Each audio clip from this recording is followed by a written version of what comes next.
Feminism की बात आती है तो फेमिनिस्टिक ये है कि जो सारे रिलीजियस है ये जेंडर बायस है, क्योंकि जो इनकी इंटरप्रिटेशन है, इन मतलब ये होली बुक क्या क्या रही थी, ये मर्द लिख रहे थे। अगर औरतें लिख रही होती तो औरतों के ज्यादा हुकूक होते। तो इसको आप कैसे देख?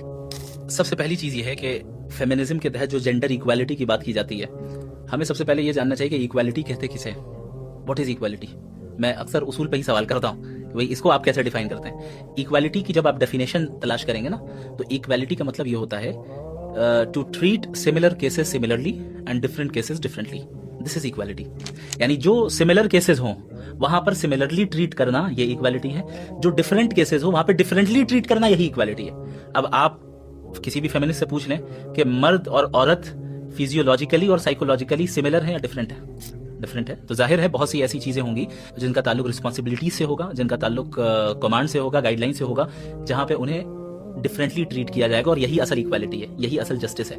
तो एब्सोल्यूट इक्वालिटी के तो हम कायल ही नहीं है, एब्सोल्यूट इक्वालिटी के फेमिनिस्ट भी कायल नहीं है। तो जब फिजियोलॉजिकली और psychologically main and women same नहीं है, तो अगर आप इन दोनों के ऊपर सेम रिस्पॉन्सिबिलिटीज डाल रहे हैं तो ये आप इक्वालिटी के नाम पे जुल्म कर रहे हैं। ये जुल्म है, ये जस्टिस नहीं है। लेकिन जहां तक दीन इस्लाम का ताल्लुक है तो ये दीन फितरत है।